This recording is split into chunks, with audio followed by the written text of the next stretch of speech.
E Vincenza, the floor is yours. Thank you, Alice. Your presentation was humbling for me because I really don't like this kind of visuality. I am I'm really honored to be here. It's also strange because this is something that I have been organizing. So it's a bit strange, but also beautiful because during this 20, we are now, today is the 18th, then you will also listen to the 19th. And then only one is left. So we are almost at the end of a very wonderful journey, quite interesting and challenging and enthusiastically participated by so many colleagues. And I wish to thank them one by one today. I will not tell their names, but please be sure that my deepest thanks are for you. Because we did something together, we did something really beautiful. And we will continue to work on this subject. Today, the title of my presentation today, which is by far not exhaustive, is Vernacularity and Women Cultural Empowerment in Chosŏn, Korea. I've been dealing with vernacularity for many years now, and with one particular aspect of the effects, the good effects of vernacularity, say epistolarity, so letters in alphabet, so ongan, the onmun. Letters written in Onmun for many years. I'm also working at a translation project of a full epistolary of the Hyunpung Kwak family in today's Daegu area. And we have just completed the second year. We will be entering the third year soon. But vernacularity is something that goes beyond letters and beyond any single genre or any single kind and typology of written documents. Vernacularity is related, is since ancient times. So vernacularity is related to specific abilities. But we make a step back because today we are centering on women. But as a matter of fact, vernacularity is a phenomenon, a cultural phenomenon that interests everyone in society. I'm seeing who is in the room. We must make a step back and see what was happening in the education, in the women's education compared to men's education in Korea. So since ancient times, women in Korea have been excluded from official and institutional learning. Their education has always remained at the margins, and it has traditionally happened within the walls of their living quarters, practically at home. Home-based education is generally geared around daughters of noble families, and until the creation of the Hunminjeongeum, which is the alphabet in the 15th century, it happens in Hanmun. So it's not true that Korean, so that women of noble families did not study Hanmun, and we do have a lot of examples, well, not as many as on the men's side, but we do have many examples of women writing in Hanmun. The invention of the new script greatly contributes to facilitating women's education in the Confucian ideology. This, of course, the Hunminjeongeum is invented during the Chosŏn dynasty, at the very beginning of the Chosŏn dynasty. And the Chosŏn dynasty adopts Confucianism and Neo-Confucianism as a state ideology. So let's see how the traditional education was structured. For men, we had institutionally, of course, they studied at home first, but then there were Hyangyo, Sodang, so on. And afterwards, even the Songyungwan, so the Confucian Academy at national level, for the best brains of the times. For women, I put here 3 question marks, because there was absolutely no structured institution which was dedicated to their education. So for women, education was happening at home, both before and also after the invention of the new script, that is the Hunmin Jeongeum. We now have also, sorry for the slide showing off. So we have some concepts here that I would like to highlight. So we have the problem of literacy, because women's literacy was very limited, and vernacularity. Vernacularity as a means to achieve literacy. In Korea, as well as in many other countries in Asia, that is Japan, Vietnam, India, just to name a few, the question of literacy has been a noteworthy subject of research. Since decades, scholars and experts have tried to define literacy in the educational, cultural, and sociological fields. Here, in this presentation, literacy will be understood as access to broader knowledge and as capacity to produce more knowledge, thus going well beyond the dictionary definition of literacy, which is ability to read and write. So ability to read and write was even in Italy, with the so-called alphabetizzazione, was just conceived as ability to read and write. And someone would also add, and to make counts, so to learn, the simple principles of mathematics. Here, literacy will be understood as access to broader knowledge and also produce more knowledge.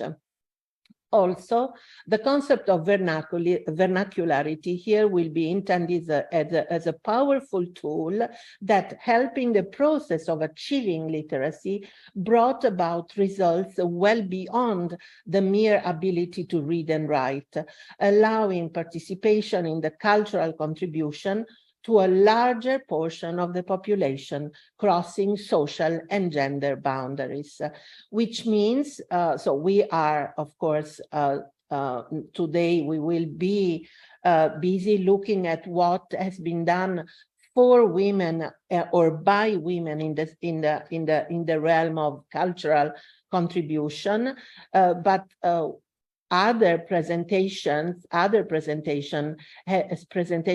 only dealt with crossing social borders, social boundaries, because many other presenters of this series of lectures have been dealing with also with social, less privileged people, which, thanks to vernacularity, found a voice and were able to express and make their voices heard. As I said, speaking of education for for women means then to speak about women's literacy. Literacy could happen in Hanmun or in Onmun. Onmun is the vernacular, is the Korean term for vernacularity or vernacular script or vulgar script, in the sense of the script of the people after the invention of the alphabet. If literacy in Hanmun was more difficult to obtain, we know of a few examples of women who could produce text in literary Semitic during the Chosŏn dynasty, or at least whose texts have been handed down to us, because saying that it was difficult, of course, it's not equal to saying that because it was difficult, women didn't learn it. There could also be the situation of women's works that were not, for example, they were not signed, so didn't appear and didn't remain with the names of the authors. And this because traditionally women could not, were not supposed to sign their writings. Also, they could use pseudonyms. And also, maybe these texts were not handed down to us, so they went lost over the centuries. Also, it doesn't mean that the rest of the women were illiterate, nor that the knowledge of Hanmun was extremely rare, because as I said, women were as a matter of fact, they were excluded institutionally for the institutional education, but were not left illiterate. With the invention of the alphabet, women's literacy was indeed highly facilitated, also thanks to an intense translation activity from classical Hanmun texts to texts in the vernacular. And these kind of texts are defined as onhebon, or so volumes, texts, explained in the vernacular language. The nature of this onhebon, basically, if we want to try and make a classification of the typologies, broad typological distinction, we could find indoctrinal, instructional, and creative texts. So the indoctrinal texts are for example, the Chosån or other texts that deal with Confucianism, and these texts are the presentation of Confucianism to women. Among these texts, of course, in the education, the home education that was happening for them also included the 4 books and the 5 classics. So the most classical Confucian education and training, so-called indoctrination, that everybody was receiving. Then, of course, men were brought in another direction, in a deeper direction, the direction of the critical aspects and poetry and all kinds of other study subjects. But the basic Confucian education was granted also to women. Of course, here, especially in the first half of the Chosŏn dynasty, we are dealing with women of noble families. Then the kind of instructional, within the instructional typology, I see texts dealing with pregnancy, with childbirth, infant and early education, childhood education, all these kind of typical texts, but not only these subjects, also other like how to cook and how to manage the household, how to deal with the in-laws, and all aspects related to daily life. And then the creative side. For creative side, I intend literary texts written by women.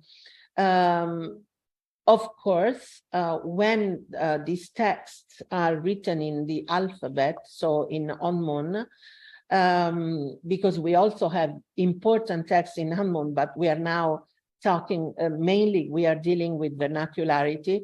Most of these texts are anonymous. So the attribution is also quite difficult, but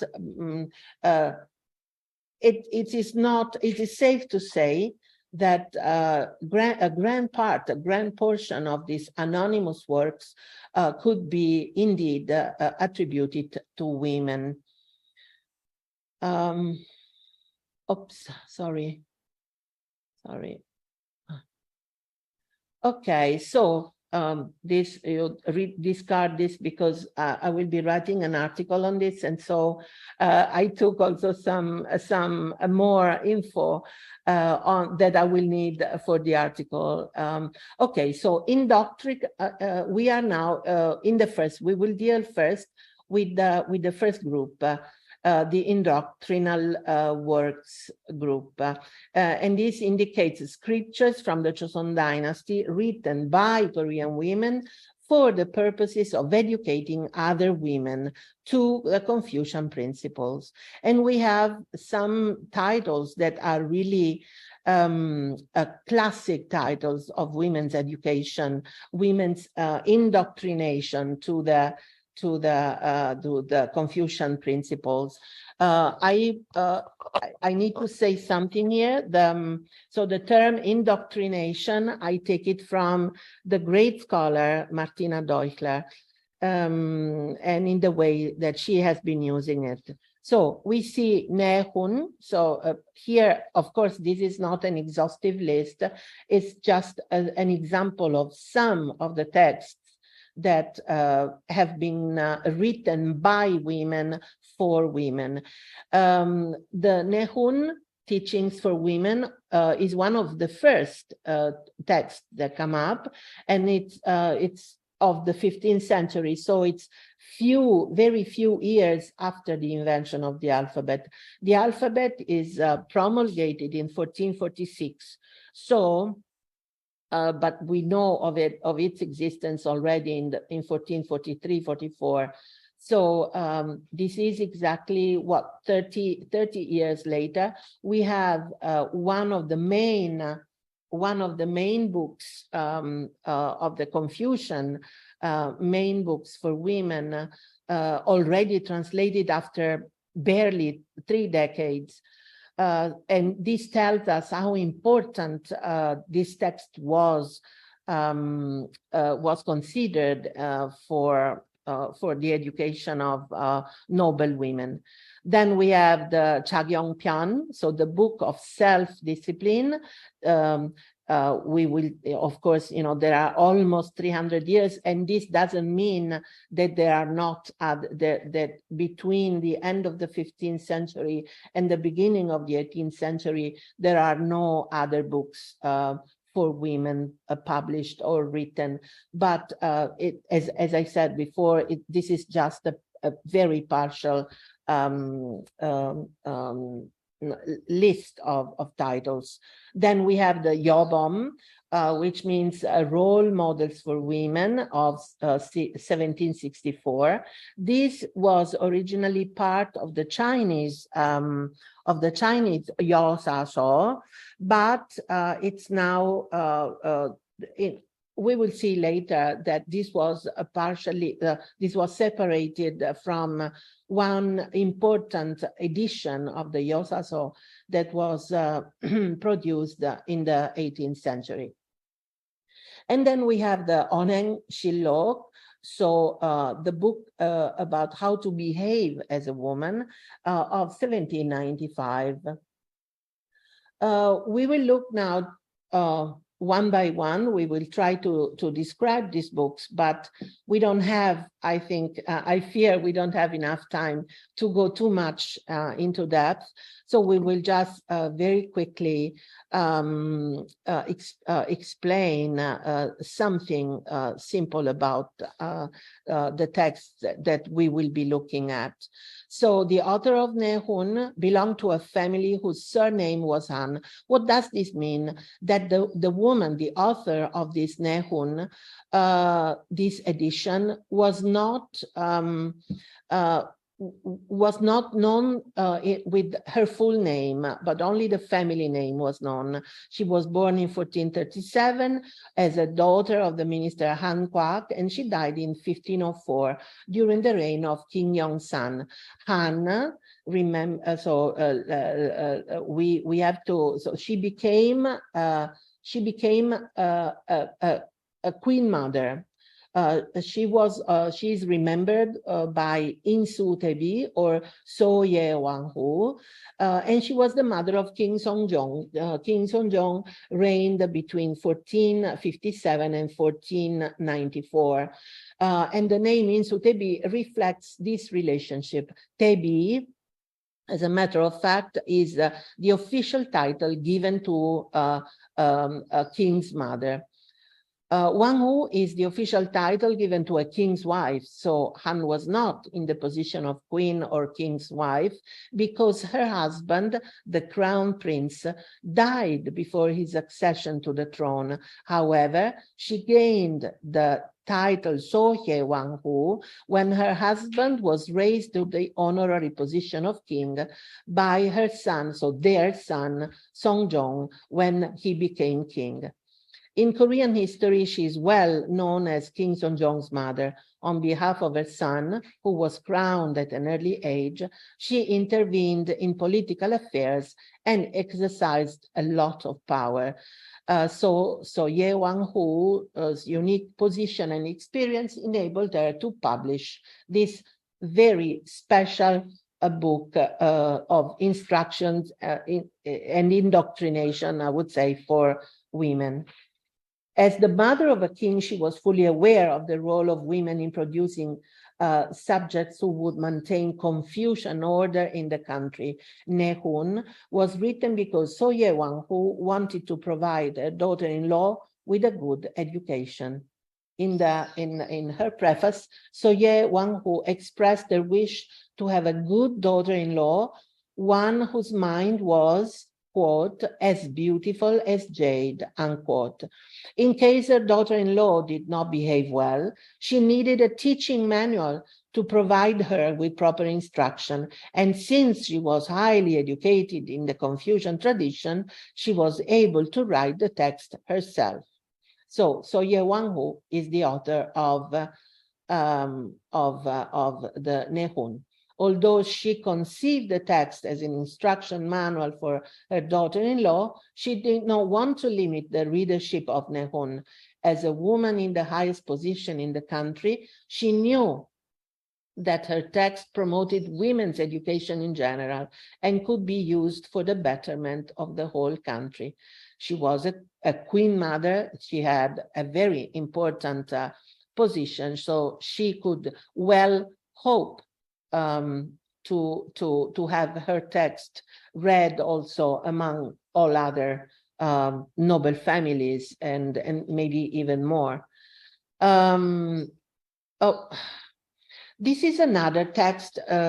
This is the Chagyongpyeon, and this is also belonging to the indoctrinal typology of it.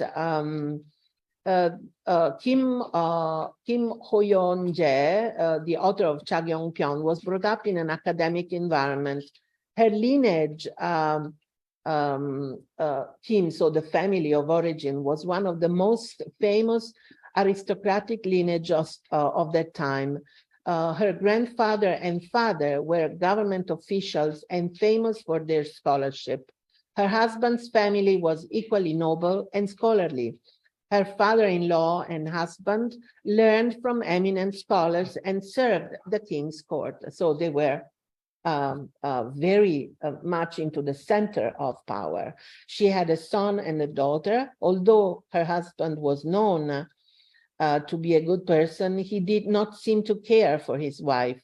Ho-yeon-jae composed hundreds of poems in which she revealed her loneliness, and based on her learning of Confucian philosophy, she wrote Chagyongpyeon.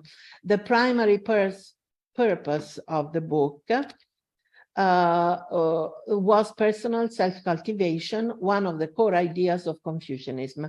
But the author wanted also other women to use this book for their own self-cultivation. So see, the aim of these authors of indoctrinating books was always, so there was always the hope and the purpose that their texts would reach, could and would reach a larger portion of women's of women or the society, the part, the female part of society. But now let's say something about the Yosaso. This Yosaso is quite an important, another quite important text. And here we have a very beautiful edition. This was, of course, compiled by a scholar called Idoksu under direct royal order by King Yongjo. So this is a famous edition of the Yosaso, the 4 books for women, compiled in 1737. Of course, being under direct royal orders, all materials pertaining the fabrication, the publication and the making of this book are quite typical and very high quality, judging from the paper, the state of conservation of the paper. This is one of the inner sides of the pages of the book, and also the high level and the elegance of the calligraphic trait, because this style is called Kungche. The Kungche style calligraphic style was a style common and used at court. Kung, as a matter of fact, Kung meaning court and Che meaning style. Unlike other surviving versions of the Yosaso, this edition only consists of vernacular annotation of the original Hanmun. In other words, the original Hanmun text is not included. This is purely and simply in alphabet.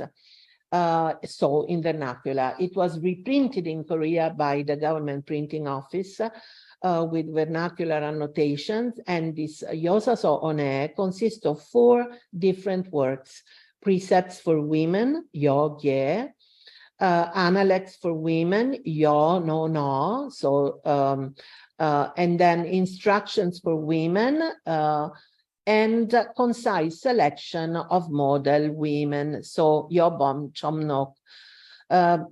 The 1737 edition only contains vernacular annotations for the first 3 works. So the Yobom that we mentioned before is a separate volume.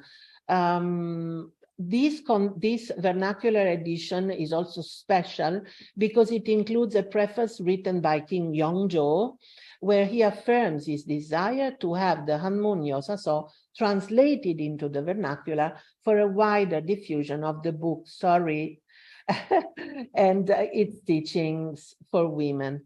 The fact that this particular book was chosen for translation into the vernacular is in itself another testimony to how important the book was considered, together with the other one, the Nehon so the book was considered and valued among all other books for women in Chosŏn dynasty Korea.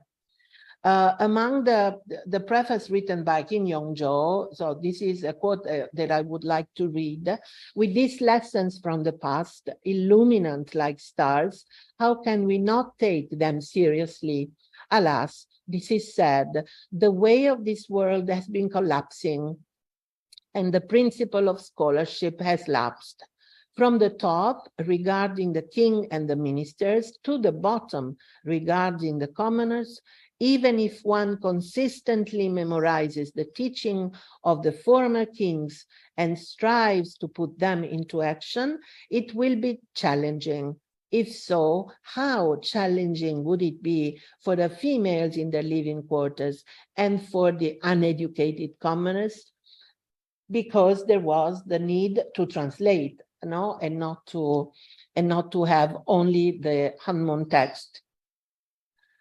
I think, okay, just very briefly, precepts for women, so Yogye, contain several instructions for women with regard to marrying, moving into their in-laws, and it consists of 7 chapters. Queen So, recognizing weakness and fragility, husband and wife, respecting orders, deeds of wives, devoted dedication, submission and obedience, and harmony with sister-in-law. The Analects for Women consists of 12 chapters dedicated to house affairs, serving guests, serving superiors, chastity and fidelity. And we have chapters entitled Rising, Learning One's Chores, Learning Rituals, Early Rising. And of course, you might know that in traditional, so Confucian environment, the wife of the younger son was supposed to rise earlier than everybody else in the family. So basically in modern Korea, even now, not so many women like to marry. Now, of course, the situation is changing with the nuclear family and everything, but usually, since the rights for the ancestors are still being celebrated, the younger son is supposed to do this, and the wife of the younger son is the one that organizes everything. And Korean women try to avoid these kind of situations. So it's not, a very, very well liked marriage. Serving one's parents, then serving one's parents-in-law, serving one's husband, teaching one's sons and daughters, managing the household. So you see all these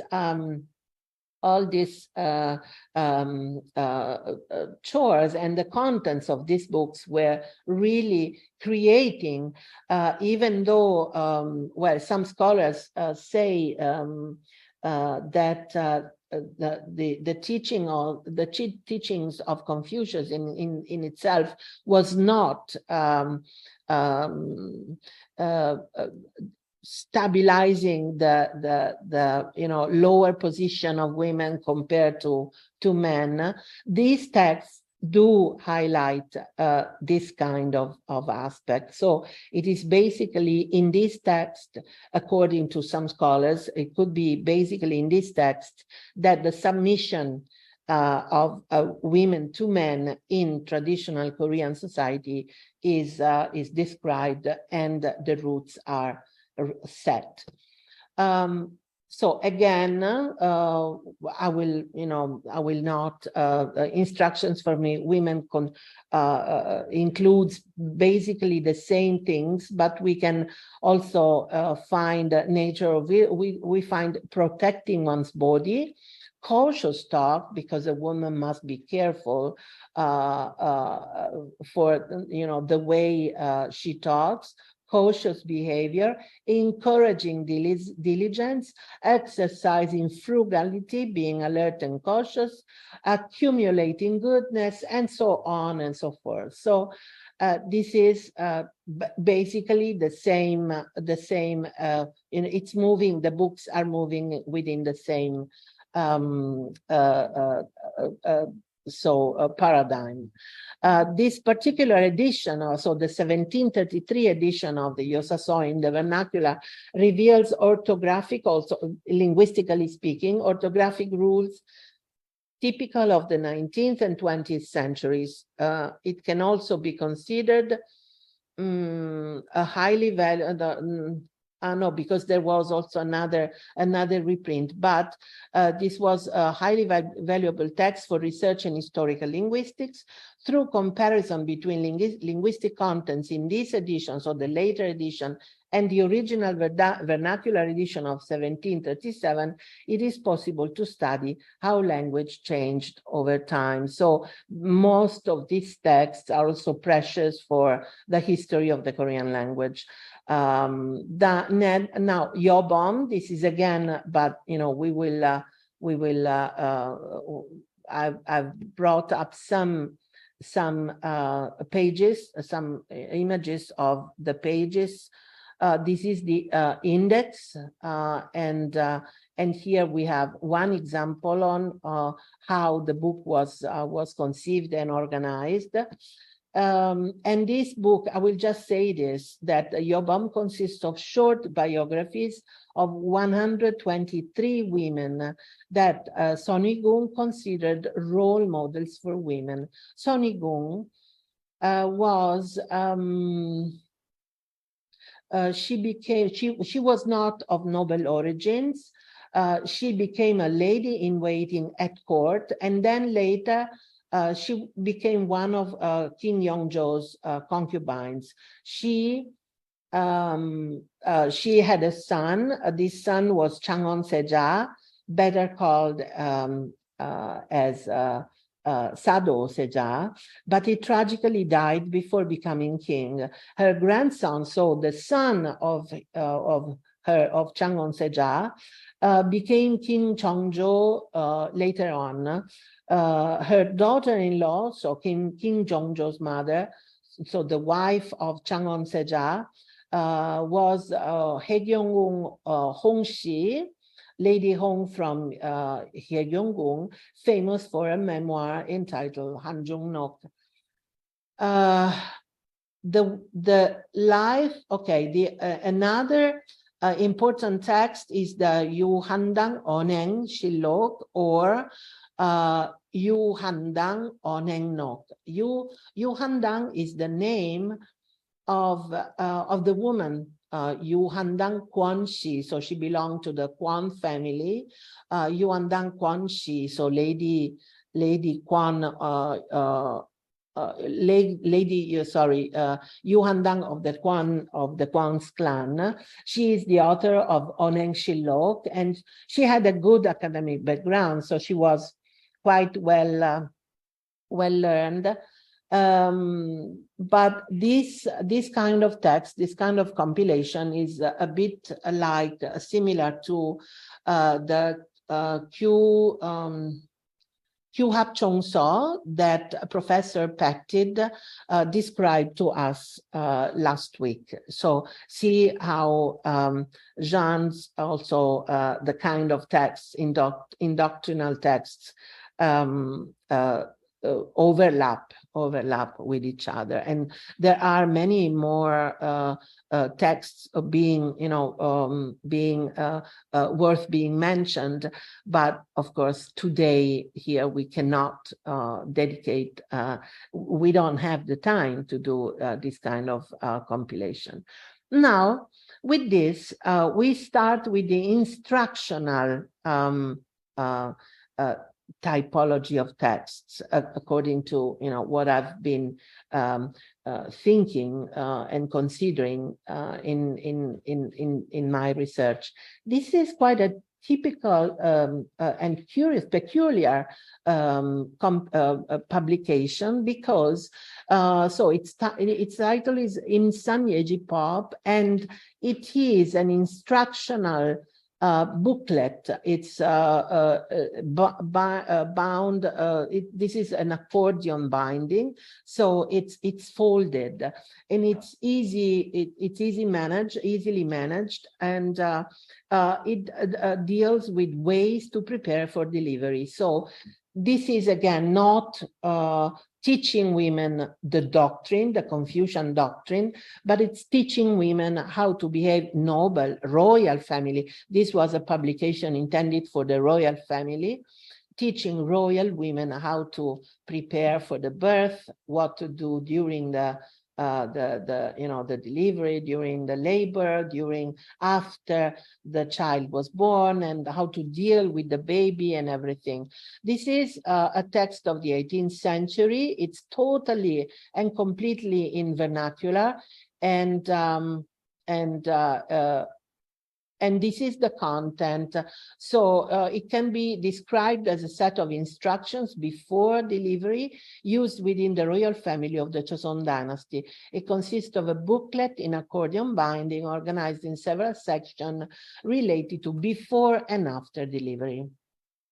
The book not only provides information regarding the proper behavior of women during pregnancy, but it also gives instructions on how to prepare a delivery room, on the selection of the midwife, on how to cope with hot weather, on precautions to take once contractions have started, and on the right food to eat when the delivery time nears.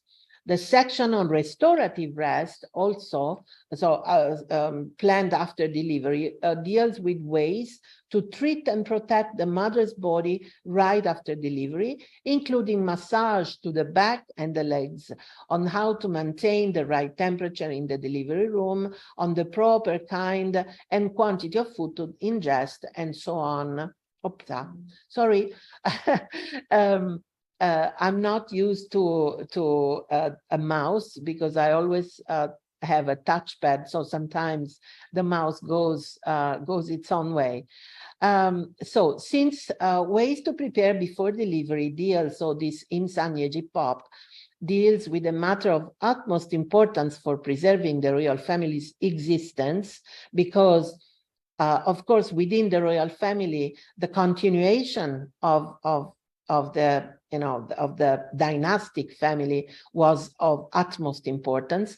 Its contents had to be scientifically reliable. Of course, we mention scientifically reliable in proportion to the scientific knowledge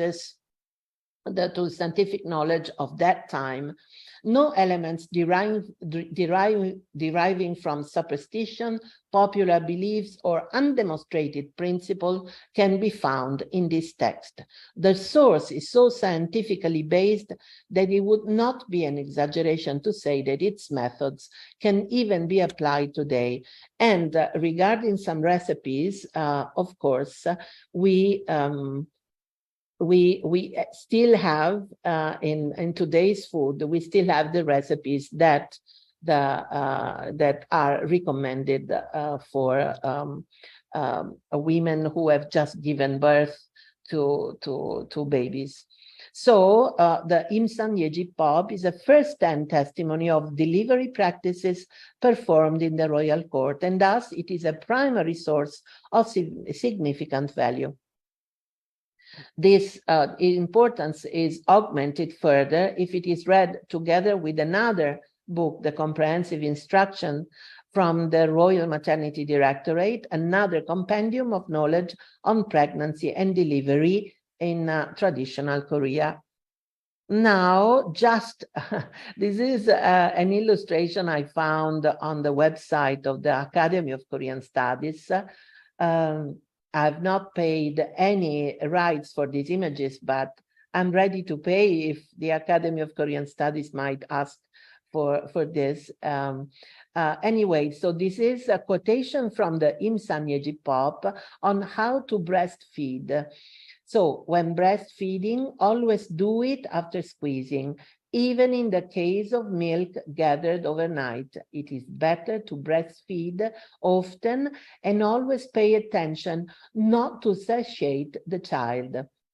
Never overfeed the baby. Do not breastfeed while sleeping. If the baby does not stop crying, do not breastfeed suddenly. Of course, it's easy to understand. This breastfeeding during sleeping is very dangerous because the child could suffocate. And at the same time, if a baby cries, it's not breastfeeding is not recommended because, again, it could choke. So here we, very briefly demonstrate the scientific approach in preparing this text, important text. Now, another text which is instructional, but I would also call it kunji, like something that is setting a prohibition, relates to some kind of publication that came out also during the reign of King Chongzhou, and this is this particular publication is dated 1788, and so we find in this beautiful portrait of a beautiful woman, so the Miindo, we find this postiche braid, this very special decoration, head decoration, and it's something that was very heavy. These were true hair, so they were very expensive, very heavy, and so King Chongzhou decided to have a prohibition, to issue a prohibition for use of these postiche braids for women in a special kind of publication called Yunum. Yunum means yun means silk and means sound. So sounds of silk, silky sounds, because they were the words of the king, and so they had to be defined in a very special way. This particular, so the Yunum category of publications is like, it's like an edict. It's something that the king, the government, or the king himself orders for to be spread among the population. Of course, the commoners and the lower parts of society, the lower groups of society, were not using this kind of decoration for women, for the heads of women.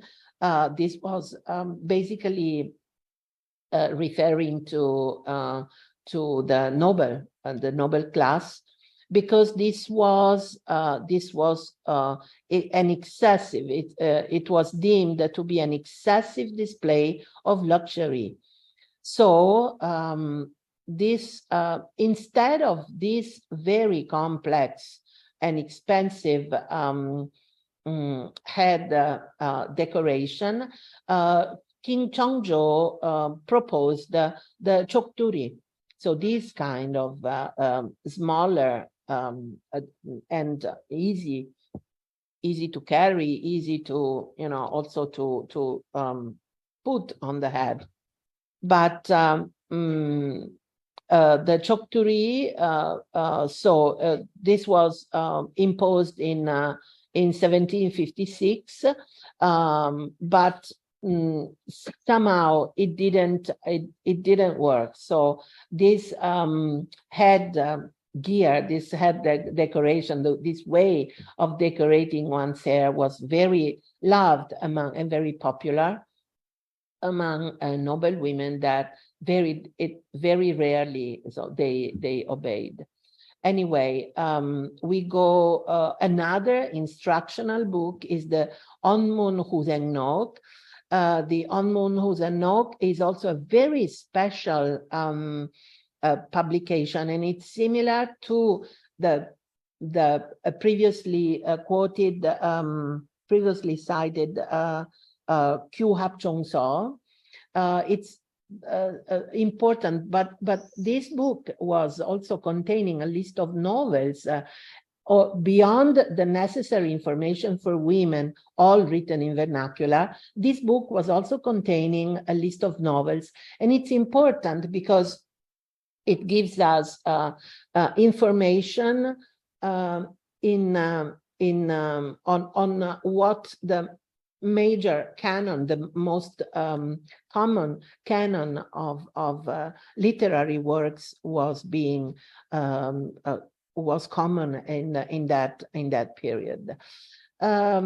So we have, for example, we have these are soon we will see the pages, but we have stories like the Romance of the Three Kingdoms, Samgukji in Chinese, Sangguozhi, and then the Journey to the West, So Yu Gi, Then these two books were part of 4 great classical novels of Chinese literature that were very popular in Korea. So they received quite, a huge success among readers in Korea.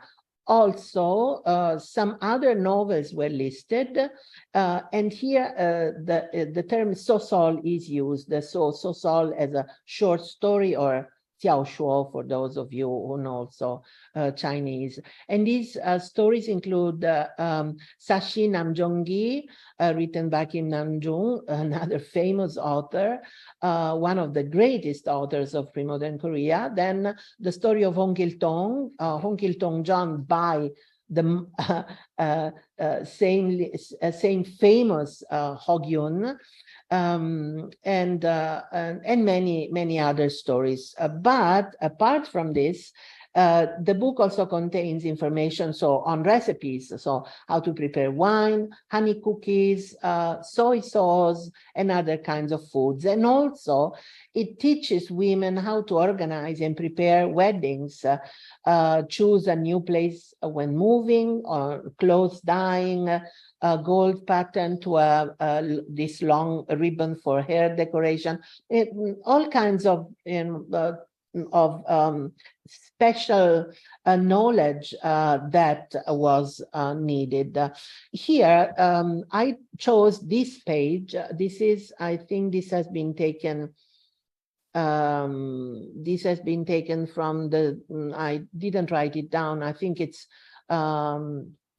from the the Changsogak archives at the Academy of Korean Studies. And here you find how the recipes were organized. I put these yellow lines, vertical lines, I put them yesterday and I highlighted in yellow the parts that are related to these recipes. So the first one is how to prepare medicine wine, so yakju pangmun, and then how to prepare medicine wine for midsummer heat, so samboge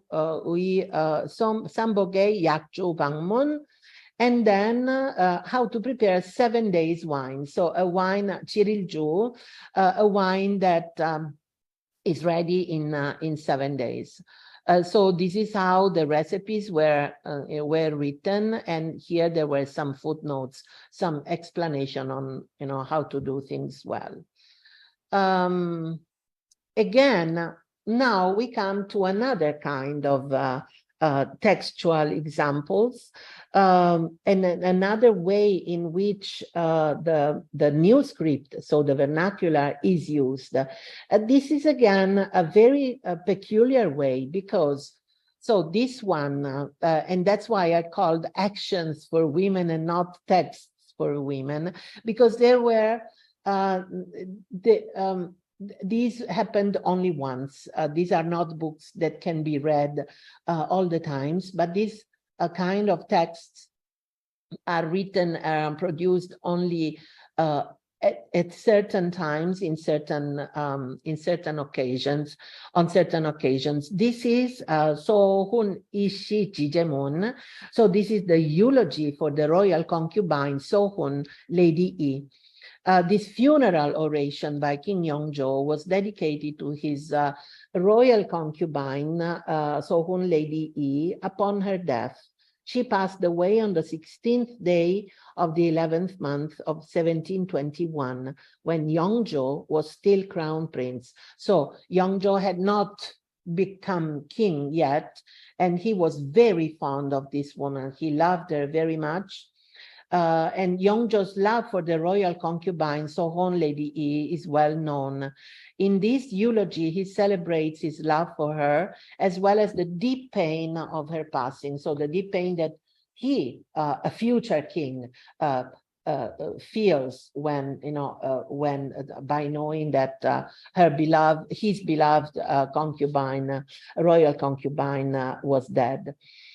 Yongjo wrote 2 eulogies for the royal concubine. The first one, 3 days after her passing, on the 19th day of the 11th month, and the second one on the 9th day of the 12th month, so almost 1 month later, and few days before the funeral ceremony. Why? So what is this? What is this text? This text is the transcription in the vernacular of Hanmun text, of a Hanmun text. So the king wrote the Hanmun text, and I think this is written. This is the calligraphy of King Yongzhou. So he wrote also the way, the pronunciation of the characters, and he wrote it because during the funerary rites, no man could enter the place where the body, the dead body of the royal concubine, the woman, was laid to rest. So was not was waiting for the final funeral stage to be performed, and so for her to be buried in her own tomb. Therefore, women, court women, so this Kungyo, the lady in waiting of the dynasty, of the royal family, they were allowed to dare and to be there and to pronounce these eulogies. Therefore, but their knowledge of Hanmun was not so complete, and therefore these texts were produced in order for them to be able to read the eulogy in the place of the king, or in the place of, in this case, of the crown prince. Okay, so this is the text which has both the Hanmun and the vernacular text, here also the poses with these red spots that you see in the text, also the poses are indicated. So this was again an instruction for reading. It was like a tool to help the lady in waiting, to the Kungyo, to read this text. Another of these of such examples is the lament for Yubin Lady Park, written in vernacular. So Yubin Pakshi at Chengmun. At Chengmun, because these pages are put together as if they were bamboos, and so there is this kind of structure organized, and also because this kind of structure had to be easy to manage during the reading and during the ceremonial performance. This is composed in Hangul for the sacrifice performed before the funerary cortege. So we are at the end of the ceremonial celebrations before leaving for the funerary cortege. And this has been written for Yubin Lady Park, and this was held in the second month of 1823. So it's one century, so 100 years later than the previous one.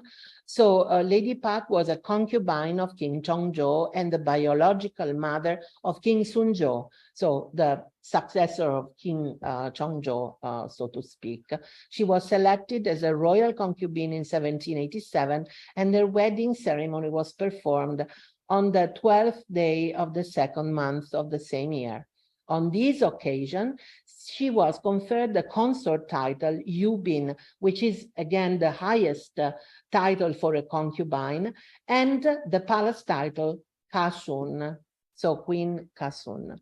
Again, this lament was recited by a court lady of the 5th and highest rank. So the title for this Kungnyo was Sanggong, so the highest title for Kungnyo, because palace etiquette prescribed that funeral procedures should be taken care of by court ladies of this rank and below. And these court ladies, as these court ladies were not very well versed in Hamon, it was a common practice to prepare a separate eulogy in the vernacular. So here we find the same eulogy, so the same structure. This is a eulogy. It doesn't make sense if we read it. There are no sentences made in the vernacular language, so in the spoken language. But the vernacular is used, the alphabet here is just used to transcribe the Chinese characters, and so make it possible for the Sanggong to read a very complicated text in Hamon.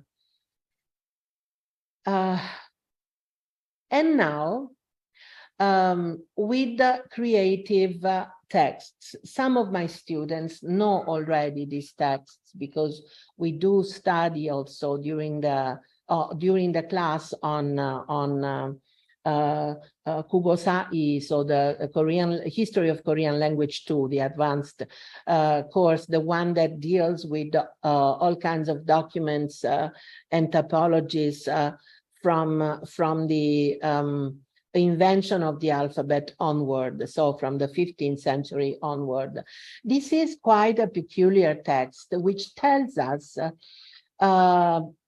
this is a creative use, but also I call it instructional creative, because there is a composition, so there is a creating moment. These are poems. If you see here in the upper part of so the page is divided into two. The upper part is occupied by the text themselves, by the Hanmun texts transcribed into Hangul, so in the alphabet. And below, in the second part, the below part of the page is occupied by the translation of each poem. So here, under the round sign, we find the title. So these are 1, 2, 3, and 4 poems.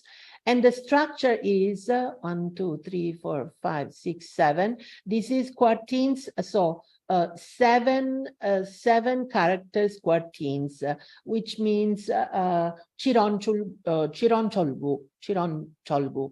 So we have the titles of these poems in of 1 quartine each, by 7, so it's 28 characters each, and you will find 28 pronunciations. The of the Hanja indicated here. So the value, the phonetic value. So this title, this book is entitled Kigakanpil. On the Kigakanpil, there is a very nice study published also at the Academy of Korean Studies. I don't know all the authors. I'm sorry I didn't include it here, but it's a very nice work, research work. And the translation is Note spensierate di Kigak. Here I have the Italian part, because I had prepared this text in Italian. The Kigak, the meaning of Kigak is casa di seta. It's silk home, and it's the quarters, the female quarters of the Korean. Of the Korean side. So leisure notes by Kigak, or leisure notes from the silky quarters, the silk quarters. This is a manuscript. It's dated 19th century, and it has poems in literary Sinitic transcribed in alphabet. The book, the original manuscript, contains 249 poems, and it's conserved at the Chosŏn archives. Each page is divided in half. Here, basically the red and the white and the blue signs do not seem to have any, nobody knows, it has not been clarified yet what is the meaning of this red and blue points on each character, on the side of each character. But basically they could think, scholars, also Korean scholars, think this is like another reading tool, a reading strategy, probably by people who found the book later on and maybe used it or just studied it. And then we have another such an example, but this time not attributed, so authored by Ik-jong, Prince Hyomyong-seja, Prince Hyomyong-seja, the Crown Prince. And this title, of course, this book was heavily damaged during a fire. So the upper part is unfortunately not completely readable, but of this text, so the previous text here, this text, we don't have the Hanmun original, be it original or not, we cannot say. But anyway, we do not have a corresponding text in Hanmun. We just have the alphabetic transcription of each poem. Here we have, there is, so it has been handed down to us also the Hanmun version, but so this is actually the translation of the Hanmun version, but the Hanmun text has not been totally translated, completely translated. Only 1/3 of 1/4 of it has been translated. This book is entitled Heron and Stone Collection, based on the Haksok chip. Haksok was the pseudonym of Hyomyong-seja, so Crown Prince Hyomyong. And this Heron and Stone Collection is a manuscript containing collected poems by Ik-jong. This was his late title, his posthumous title. He died very young, in one fascicle and one volume. The volume is a translation into the vernacular of a work originally written in Hanmun under the same title. This also is part of the collection at the Chosŏn archives. The date of this manuscript is unknown, as are the identity of the transcriber and the translator. So it could have been the prince himself, but it could have also been, for example, his tutor in Hanmun. We don't know it yet, but it's highly possible that the prince himself prepared this translation. He had younger sisters, and it is highly possible that he wanted to help his younger sister enter the world of Hanmun poetry by providing these translations. And so the translations of the sounds, so in the same way, so the transcription, sorry, of the sounds in the same way as the previous book type that we found, but then here he added also the translation in vernacular, in the vernacular. Also, and maybe I can make it a bit larger, I can enlarge the painting here. I would like to put to your attention the existence of some particles in which we call to, these particles. So the reading of these characters was then accompanied by some to that used add grammatical values to the Hanmon sentence, and these toes are exactly corresponding to what before the invention of the alphabet would have been the Kugyol transcription. So Kugyol as a tool for helping people, so the readers, read the actual text. So the preciousness of this text, which talks, which so tells us is a testimony of a creative activity, also tells us a lot of information on so the writing style, the implications of the writing systems, and the usage of the principle, the to principle, also in when transcribing the Hanmon text. So the above part is not exactly a translation, even though these grammatical particles and so verbal endings have been included. The real translation is the one that we find in the lower part of the page. Then, also continuing with the creative aspect. Oh, I'm sorry. In the passage from one computer to another, the font here seems to have changed a bit.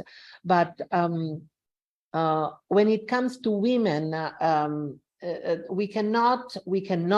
It's impossible not to talk about casa, about poetry, about these long poems, women poems called Kyubang Kasa or Nebang Kasa. These are the most famous definitions of this poetic genre. These are songs of the inner chambers, because they were exclusively written by women. And they have families collected these kasa, these long poems, and they have handed them down through generations. These are scrolls; they are written in scrolls, or in the countryside. This kind of material, this kind of poems written on paper are called turumari, because they appear like this. So it's a very long scroll of paper, starting from the right side and then continuing. And so it's some of them can even be like 6 meters long, and these kind of poems. So they are basically just one poem. So they developed in this even up to 40 meters long poems. They can also contain kasa, but also didactic texts in prose form, or even social literature as well. And this tells us, so this is a big testimony of how much women were writing. These texts usually are not signed, so we do not know who wrote them, but we know that they were women of this family. Casa by women in the north of Gyeongsang province, the area where Daegu is situated now, flourished from the 18th century. Wives and daughters of literati households not only learned the Korean alphabet and practiced calligraphy, but recited, memorized, composed, and circulated kasa among kin and friends. Regarded as higher than prose fiction in the generic hierarchy, kasa became popular in the most conservative area of Korea, which is the North Gyeongsang province. There are at least 6,000 known works, mostly in rolled scrolls from 5 to 30 meters long, written in cursive style. A typical family might boast a repertoire of more than 100 titles. So you can imagine how intense and intensive was this act of writing and this act of composing. Lady E of Yeonnam, the wife of Yu Chosån, descendant of Yu Song-myung, wrote a congratulatory kasa on her sons and nephews' passing of the examination. So you see, the kwago, passing the public examination, was a very big happening, a very big thing for these families. And so these were also kasa, celebratory, congratulatory kasa, but there were also travel kasa. She wrote a travel kasa on her visit to her son. They were basically diaries in verse. Lady Song of Unjin in Chungcheong wrote of her trip to Gongju. But not all of them bear, the names of their authors. So congratulatory kasa could include successfully passing of the examination, wedding anniversary, 60th birthday of parents, and the like. Amusement kasa could also be written when women went to the mountain to pick azalea flowers in the spring and bake or fry them into the cake. The hwajeon. Hwajeon is a typical cake made also with flower petals. Or maybe this kasa could be written on boating and on playing games. So they were kind of daily life testimonies of how fun it was and how serene these meetings were. But also, there are also songs lamenting the fate of being born as women, that compare the relations between men and women. Some women's kasa also touch on their topics and like work, history, fortune, and religion. This Cuban kasa, first manner Cuban kasa, they started being usually written by mothers to their daughters once the daughters married and left the family of origin household. But also the daughters in their in-laws household wrote back to their mothers, telling them how difficult or how happy or all kinds of daily life thoughts and feelings, and also how they were really feeling sickness, that they were feeling hyangsu, they were feeling a nostalgia for their home environment. This kind of kasa, the Nebang kasa or Cuban kasa, have also been proposed and accepted at the UNESCO, the regional UNESCO. So the Nebang kasa, the Korean Nebang kasa, is now in recognition of the regional memory of the world publication. Now, I don't think I have much time. I would like to have some time for a discussion. And by showing you the last slide of my presentation, I, of course, do not intend to say that there are no more examples of creative use of the Hanmun. And so, you know, these demonstrations and testimony of how the vernacularity enlarged, extended, and broadened the space, the composing space of Chosŏn women, nor the genre of such compositions. This is by far not complete, I would say, but this is something that is particularly dear to me, and so I wanted to conclude my presentation with one text that has accompanied me for most of my life as a scholar and as an expert in as a Korean studies expert, and it's also close to one of my research subjects, the kiseng, so the courtesans. Here I have a very peculiar text. We go back to the 16th century. This is a kind of text. This is the original poem that has been, I have translated it in Italian. It's an original poem, a shijo by Hongnang. She was a famous kiseng in the 16th century, and she was deeply in love with Chegyeongchang. Chegyeongchang was one, together with two other intellectuals, scholars of the 16th century. They were the Tangshi Samin. They were famous and they were known by many at that time as the poets, the three poets in Tang style, because they had completely mastered the Tang and song poem, so poetry writing styles.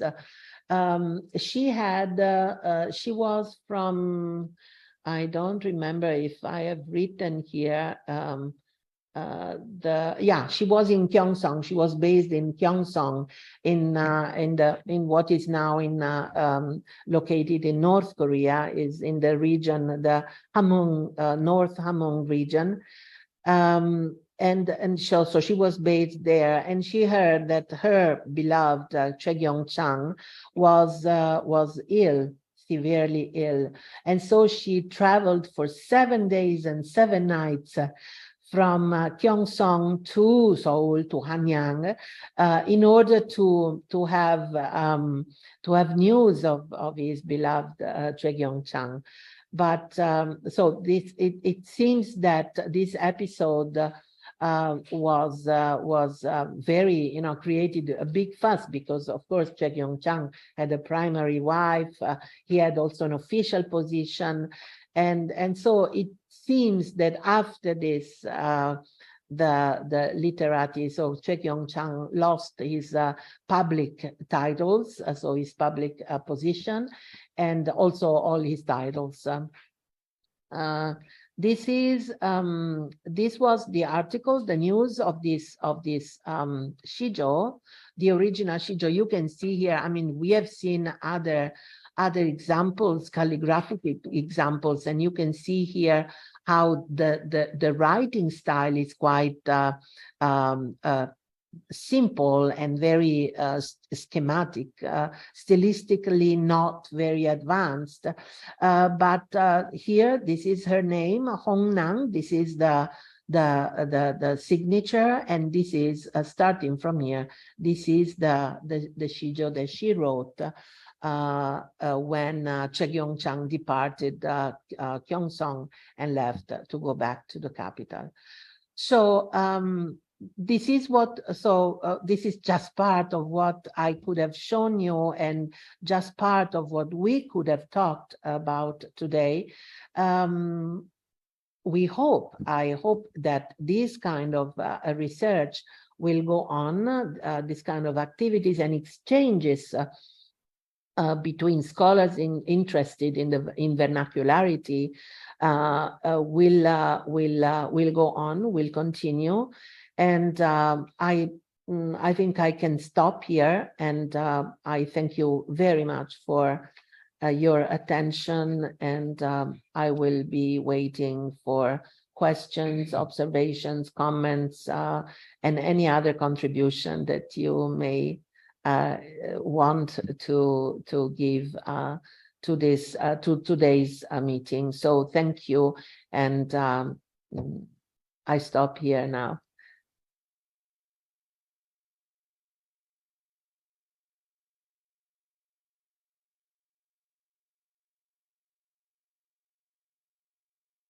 Are there any questions? Any? Can you speak a bit? Sorry. Can you please sit there, because beyond the monitor, I can barely see you. Thank you. Can you also say your name, please? Huh? Marcela. Okay, Marcela. Sorry, I have to drink a little bit.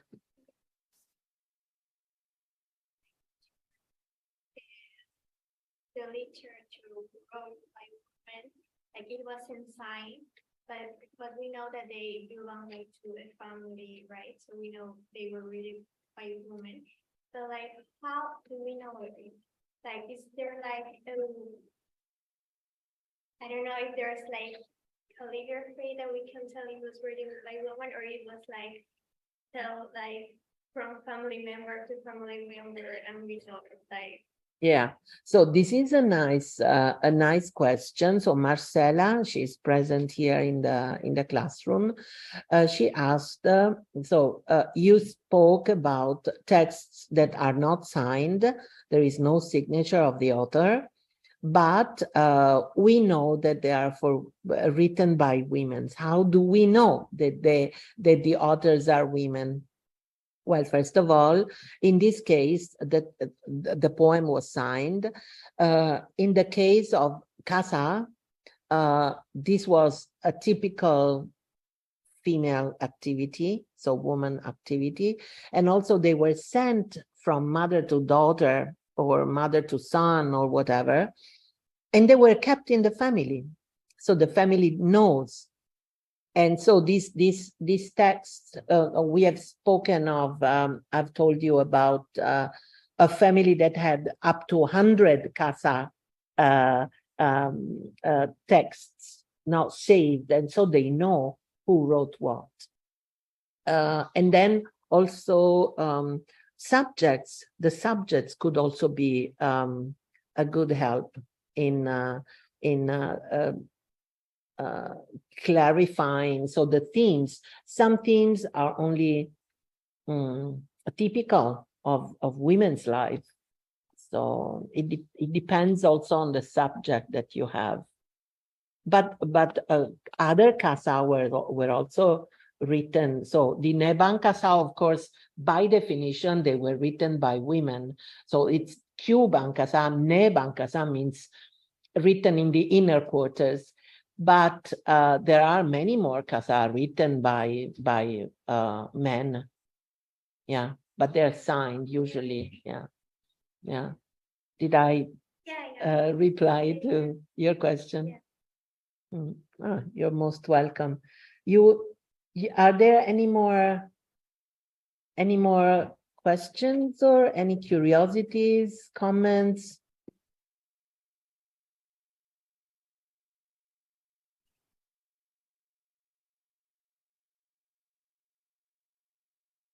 Because if there aren't, we are almost there. It's almost time to hear the second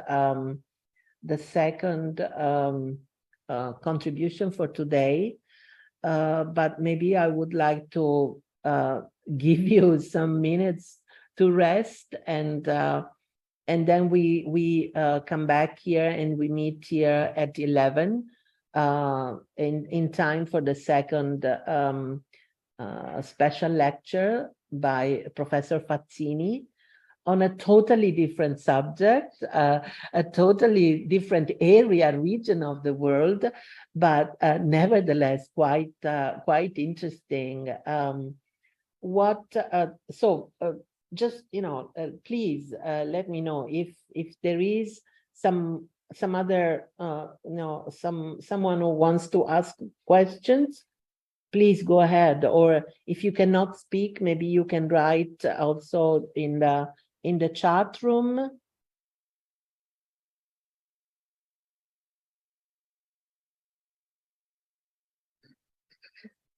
Okay.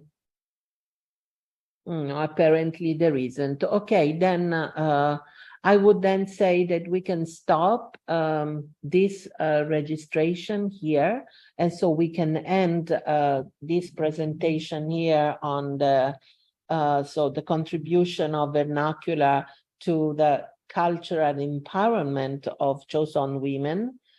I thank you very much for participating today. And I'll see you again in 15 minutes, in 20 minutes at 11 o'clock. We meet again here for the second special lecture of the day. So thank you and goodbye.